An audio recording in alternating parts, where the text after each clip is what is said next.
Olha, o primeiro-ministro Netanyahu, ele deu uma declaração agora há cerca de uma hora, dizendo que os objetivos da operação israelense eles já estavam praticamente todos alcançados, que eram dois objetivos basicamente. Um deles era interromper o programa nuclear do Irã e o segundo era afastar o máximo possível a ameaça dos mísseis balísticos do Irã a Israel. Como a gente viu, em relação ao projeto nuclear do Irã, com os bombardeios efetuados pelos Estados Unidos ontem, Israel não tem mais o que fazer com relação a isso. Israel não tem posse das bombas transportadas pelo bombardeio B-2, que são as bombas anti-bunker que foram disparadas ontem. Israel não tem condições de infligir mais danos aos reatores nucleares que já foram infligidos. Se o projeto nuclear iraniano se os reatores foram danificados ou não, o Trump já deu a deixa de que ele não voltará a executar nenhum ataque, a menos que ele seja provocado. E no caso de Israel, o Netanyahu disse que Israel está próximo de completar com seus objetivos. Se Israel está próximo de decretar, ainda que de maneira unilateral, talvez um cessar-fogo, até porque o próprio Trump pressiona o Netanyahu para isso. Só que esse jogo ele não se joga sozinho, né?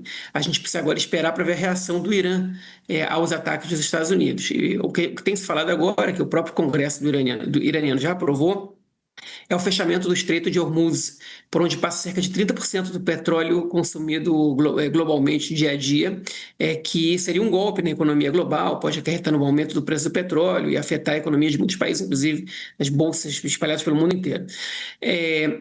Mas não só isso, né? A gente está na expectativa do Irã responder, retaliar ao ataque dos Estados Unidos, atacar bases dos Estados Unidos.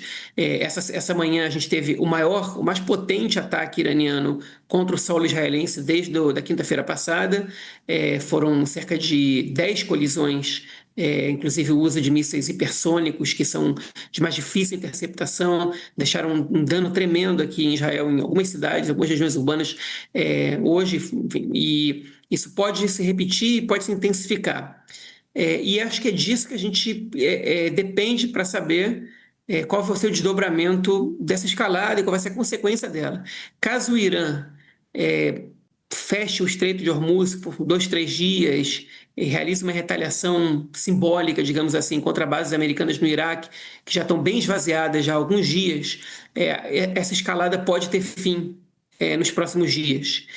Mas a gente não sabe exatamente o que vai acontecer, a gente não sabe o que passa pela cabeça da liderança do Irã, a gente sabe que eles estão com um projeto nuclear danificado, com orgulho bastante ferido, e recuar agora seria uma derrota, algo que eu não estou seguro que eles possam admitir, que eles possam assumir nesse momento. Então a gente vive esse momento de tensão justamente porque nessas horas qualquer ação do Irã é possível, é imprevisível de saber o que vai acontecer, e a escalada depende muito de para onde isso for. Do lado de Israel, não que Israel não seja imprevisível também, mas nesse momento Israel não tem mais o que fazer no Irã, além de meia dúzia de explosões contra lançadores de mísseis e depósitos de armamento. Professora, a gente até vai avançar aqui, porque eu queria entrar com a professora especificamente nessa questão do Estreito de Hormuz, mas na linha do que o senhor estava explicando para a gente, eu tenho uma reportagem agora na nossa home aqui do UOL, que é a pergunta de todo mundo no nosso chat do YouTube, o senhor estava destrinchando para explicar para a gente, que é a possibilidade ou não de chamar isso tudo uma escalada, de haver uma terceira guerra mundial. O senhor estava explicando sobre a entrada de novos atores ou não. Dentro dessa escalada, a gente já viu também o Irã anunciando que vai ter uma reunião com a Rússia, no caso, para entender como isso deve avançar. Dentro da sua explicação, a gente consegue enquadrar de alguma forma numa discussão do que pode ser ou não a Terceira Guerra Mundial? Não, eu não acredito nisso. Eu não acredito que a Rússia, a China, outras potências vão arriscar, enfim, a segurança dos seus países, vão comprometer suas economias para defender um aliado como o Irã. Com todo respeito ao Irã, mas não é do interesse da China, que dificilmente se envolve em qualquer conflito, interceder numa batalha praticamente perdida. A Rússia, envolvida nessa própria guerra há 3 anos e meio, tampouco me parece que vai entrar nesse confronto. A Rússia, o Putin está muito alinhado com o Trump ultimamente. Se fosse o governo Biden, a gente poderia talvez esperar uma posição diferente do Putin, mas nesse momento não acredito de jeito nenhum que isso possa acontecer. Não acredito que a gente está perto de uma escalada nesse nível, embora, outra vez, confrontos militares dessa magnitude deixam um rastro de destruição muito grande, um número de mortos gigantesco, e a gente não deve desprezar, ainda que a gente não esteja próximo da Terceira Guerra Mundial, não a meu ver, pelo menos, eu acho que a gente não pode desprezar que essa escalada ainda pode deixar muita destruição e muitos mortos. Acredito até que os conceitos estão se renovando como um todo de tudo que a gente está vendo, né, professor? Eu queria que a gente se aprofundasse um pouquinho na notícia que o professor João já trouxe para a gente também envolvendo o Estreito de Hormuz. A gente acompanhou, então, depois desse bombardeio dos Estados Unidos, o parlamento do Irã aprovando o fechamento do Estreito de Hormuz, de acordo com a mídia local. A medida ainda precisa passar pelo Conselho Supremo de Segurança Nacional e pelo Ayatollah Ali Khamenei para entrar em vigor em si. O bloqueio interrompe o fluxo de cerca de 20% a 30% de todo o petróleo que é comercializado globalmente no mundo. A gente já vem trazendo aqui toda a descrição dos impactos nos valores do preço do petróleo que isso pode trazer dentro das imprevisibilidades do que a gente vem trazendo. Esse era um ponto que já vinha sido discutido há muitos dias, pode provocar essa disparada. Inclusive, a gente já tem registros de navios petroleiros sendo orientados por agências marítimas a redobrarem a cautela na região. A gente está, inclusive, vendo a imagem da posição geográfica ali do estreito, que a gente peça até para a gente voltar para a gente entender aqui certinho. O Estreito de Hormuz é essa pequena faixa que no mapa que vai aparecer aqui agora vocês conseguem ver, a faixa de água localizada entre o Irã e Omã, é a principal rota dos países no entorno, como a gente está vendo ali, Arábia Saudita, Emirados Árabes e também o Iraque, e como a gente destacava, circula por ali cerca de 20% a 30% do petróleo do mundo. Em outras ocasiões, o governo iraniano já levantou a possibilidade de fechar o estreito, mas isso nunca chegou a acontecer de fato. E agora, com o agravamento da guerra, a gente está vendo os riscos disso tudo, professor. Eu estava vendo, inclusive, um destaque de uma entrevista para Fox News do secretário de Estado dos Estados Unidos, o Marco Rubio, classificando essa ideia de fechar o Hormuz como um suicídio econômico. Disse que o Irã teria muito a perder caso do bloqueio. Sugeriu até que o governo chinês faça um meio de campo, por uma vez que a China também seria muito afetada. Acho que a gente já teve essa discussão também na luz do direito internacional, quando a gente estava falando do tarifaço do Trump, mas no termo das regras que existem hoje comerciais no direito internacional, como que a gente pode ver esse lado do impacto do fechamento do estreito ou não? É interessante você anotar isso, porque qualquer expectativa de que as regras do comércio internacional impeçam, deslegitimem as medidas tomadas pelo Irã e, eventualmente, por Omã em conjunto no fechamento do estreito, não vai ser procedente, não vai ser válida, não ajuda. Por quê? Porque todo o sistema das regras de comércio tem uma exceção para as medidas tomadas com base na segurança nacional, na segurança coletiva, nas questões de segurança de uma forma geral.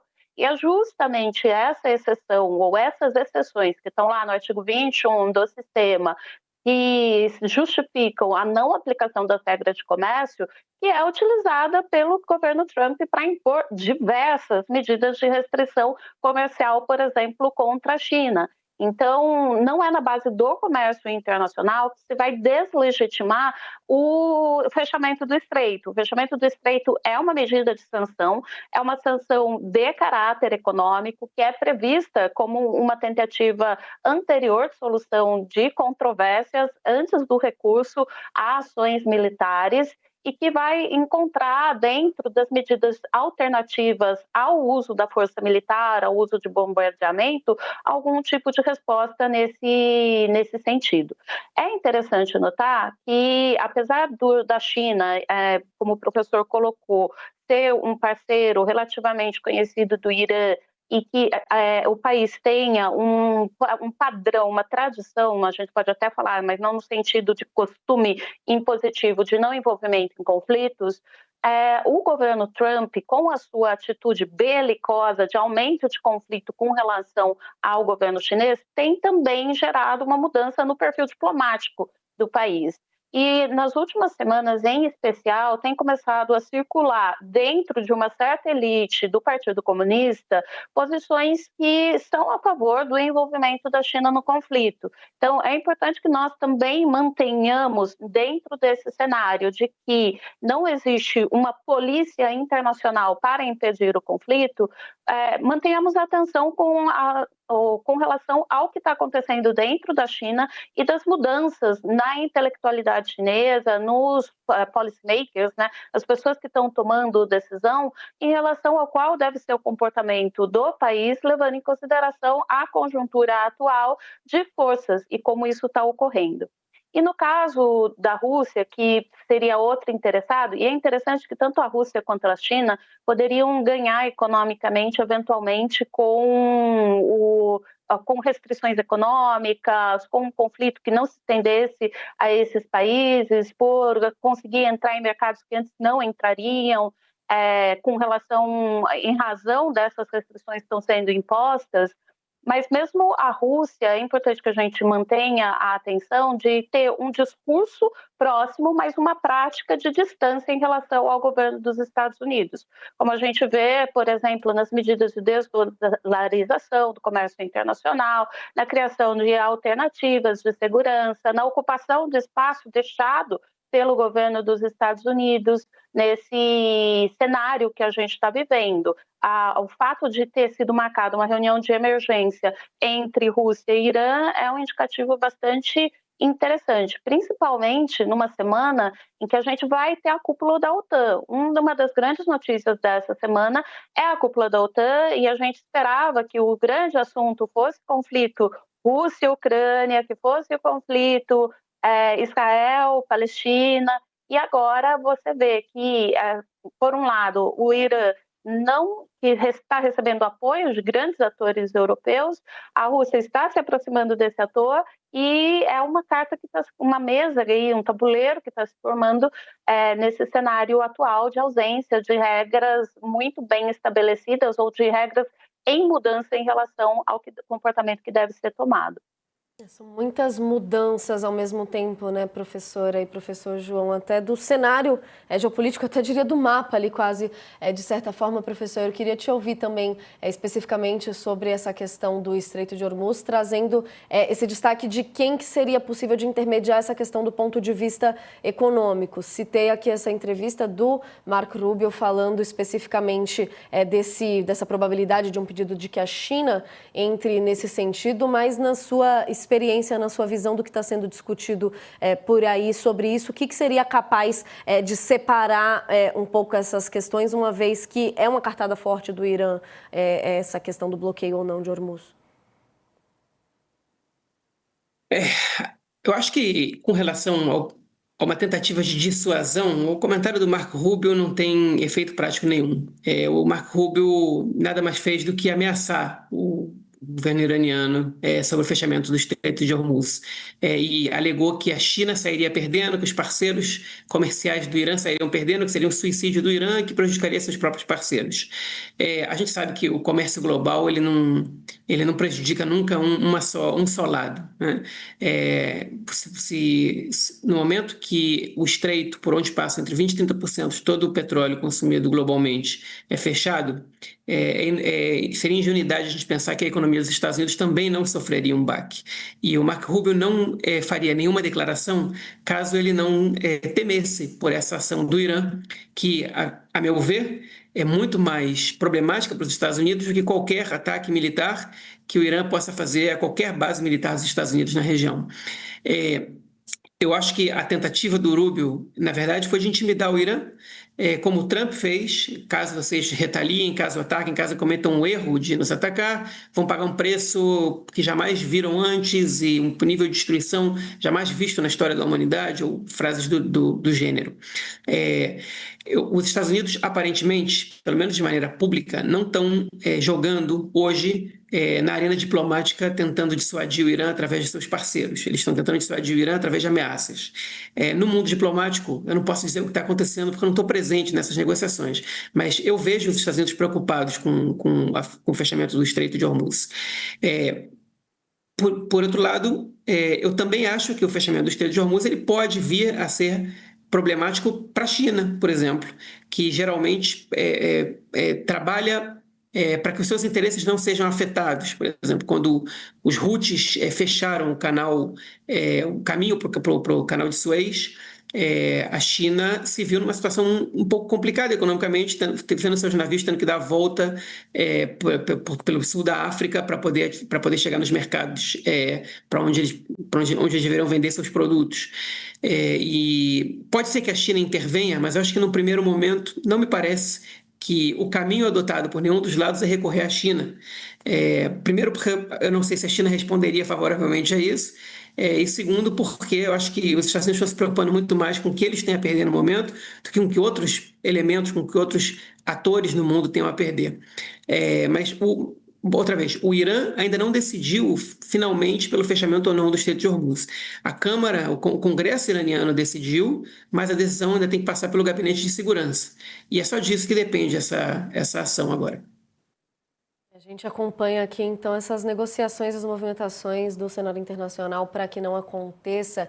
Eu preciso me despedir da professora, mas antes eu queria te ouvir sobre a situação interna dos Estados Unidos, professora. Acho que ao longo dos últimos dias a gente vem discutindo muito e falando muito sobre as divisões internas, até da base do presidente Donald Trump, sobre ele entrar ou não na guerra. O pessoal mais ligado a lá, Make America Great Again, America First, indo muito contra nesse sentido. E hoje, durante a coletiva que a gente teve mais cedo, detalhando o ataque em si, foram fugindo um pouco pela tangente quando foram questionados sobre a decisão de entrar efetivamente para a guerra, não ter passado pelo Congresso a tempo e ter tido uma discussão mais formal. Que tipo de consequências podem acontecer para o presidente Donald Trump nesse sentido, ou se só piora mesmo a situação dele internamente? Pode agravar o fato de não ter passado pelo Congresso, professora? Você começou essa conversa falando justamente sobre a necessidade de adaptar as nossas legislações, as nossas normas, as nossas leis. E essa necessidade, ela é tanto verificada no sistema internacional quanto dentro dos próprios países. Então, hoje, o que a gente consegue observar é que a Constituição dos Estados Unidos, de uma forma muito próxima da Constituição brasileira, não mudou a competência ou a definição dos poderes e funções do presidente e do Congresso para guerra e relações internacionais, relações estrangeiras, desde que a Constituição foi adotada. A Constituição brasileira é muito parecida com a Constituição do Império. A Constituição dos Estados Unidos continua exatamente a mesma. Então, o que se observa é que na Constituição dos Estados Unidos, o poder para declarar, para engendrar a guerra é um poder do Congresso e não do presidente, como está estabelecido lá no primeiro artigo da Constituição. Só que o artigo 2º da Constituição, ele prevê que o presidente é o comandante em chefe das Forças Armadas. E aí, uma parte dos policymakers, uma parte dos que tomam decisão dentro dos Estados Unidos, falam que existe uma lacuna que tem que ser preenchida caso a caso em relação até onde vai o poder do presidente e até onde vai o poder do Congresso. Mas o que tem se observado desde ontem, as primeiras manifestações, é que existe um grande número de vozes se manifestando pela inconstitucionalidade da atuação do presidente nessa ação, ainda que a ação tenha sido, como ele falou, uma ação pontual, porque ele agiu em abuso dos poderes que lhe tinham sido estabelecidos pela Constituição. E é muito interessante a gente observar que existe esse comportamento de achar, em muitos dos políticos que a gente vê na atualidade, que você ocupar o cargo público, ainda que seja o cargo do presidente, é um cheque em branco. E não é. O que o presidente pode fazer é apenas aquilo que lhe é permitido pela Carta Constitucional de cada um dos países que o elegeram, cada um dos povos que o elegeram para ocupar aquele espaço, seja no Brasil, seja nos Estados Unidos. Se efetivamente prevalecer essa ideia de que ele abusou desse poder, isso pode levar ao impeachment. E o que é mais importante nesse momento é que essa não é a única violação do Trump com relação aos seus poderes. Ele já vinha colocando sistematicamente em questão o limite, o escopo do poder executivo em várias das medidas que estava adotando internamente. Não só nos cortes de ajuda, mas também no tratamento de imigrantes. E de ontem para hoje, o que está sendo observado nos Estados Unidos é uma explosão no número de manifestações contra o presidente Trump, embora a gente ainda não tenha um quadro muito claro de quantas são as pessoas que estão participando dessas manifestações hoje no país. Então, se alguns lugares, como acontece com Los Angeles, já estavam com manifestações, demonstrações maciças de pessoas contra a presença de forças do Trump, e o uso da Guarda Nacional pelo Trump já tinha ocasionado mais um questionamento sobre a legalidade e a legitimidade da sua atuação, essas manifestações foram encorpadas agora pelos grupos, pelas pessoas que estão se manifestando contrárias a essa atitude abusiva do Poder Executivo em relação ao que lhe havia sido permitido pela própria Constituição. E aí, entre democratas e muitos manifestantes que não são diretamente de um partido ou de outro, essa posição é muito clara. O que a gente começa a observar é que mesmo entre republicanos, se havia antes uma manifestação contrária aos Estados Unidos entrarem em guerra diante da atitude do Trump, há uma desculpa para uma utilização pontual. Mas não existe um passar pano para toda e qualquer atitude que o Trump possa assumir dentro do cenário nos próximos dias, nas próximas semanas, em relação ao uso da força. Então, mesmo entre republicanos, não está fechada uma posição de defender o Trump neste aspecto, especificamente, qualquer que seja a sua atitude, embora se restringir apenas a essa atitude pontual de ataque, exista já uma posição de defesa do Trump de uma forma excepcional. Mas não existe nenhum indicativo de que qualquer atitude que seja tomada de continuidade de participação no conflito vai ser defendida também pelos republicanos. Então, o cenário ele pode eventualmente levar ao impeachment, dependendo das atitudes daqui para frente, e ele é mais uma pecinha nesse tabuleiro que se formou, embora eu esteja falando tabuleiro várias vezes aqui, o que a gente consegue ver é que são várias frentes em que a atitude do Trump está sendo questionada em relação aos limites, ao que ele tem legitimamente, de acordo com o ordenamento democrático dos Estados Unidos, poder legítimo para fazer. Muito importante sua fala aqui, professora. São realmente muitos fatores nesses tabuleiros para a gente assistir agora. Queria agradecer demais sua participação com a gente aqui no All News, professora Elaine da Silva, doutora em Direito Internacional pela USP, professora da PUC. Prazer imenso te conhecer. Até uma próxima. Até, muito obrigada. Bom debate aí para vocês. A gente vai seguindo por aqui no All News. Queria só trazer um destaque do Jamil Chad. O professor João estava dizendo aqui que a gente não consegue estar por dentro 100% das negociações, das questões diplomáticas. O mais próximo que a gente tem dessa mosquinha dentro do cenário diplomático é o Jamil Chad, que está por lá acompanhando todas as discussões no Conselho de Segurança da ONU no momento. E ele que acabou de escrever, fazer um resumo do que está sendo discutido por lá e dizendo que a escalada militar no Oriente Médio se transformou em uma troca de acusações no Conselho de Segurança da ONU, que o embaixador da Rússia, que a gente está acompanhando, acusou os Estados Unidos de agir de forma irresponsável ao atacar o Irã e alegou que o governo de Donald Trump está jogando com a segurança da humanidade, aí reforçando o pedido de cessar-fogo por parte de Estados Unidos e Israel. Condenando Washington, a Rússia também disse que, por seus aliados, os Estados Unidos não apenas fecham os olhos para os crimes em Gaza, mas jogam com a segurança da humanidade, que os Estados Unidos acham que são o maior juiz, por hegemonia estão prontos para cometer qualquer crime, não receberam mandato para agir, foram as acusações trazidas pelo diplomata por lá, nessa primeira parte da reunião do Conselho de Segurança da ONU, que está reunido agora para discutir os ataques dos Estados Unidos ao Irã. Isso aqui agora acontecendo ao longo do All News, e a gente vai trazendo mais atualizações do Jamil Chad ao longo do programa.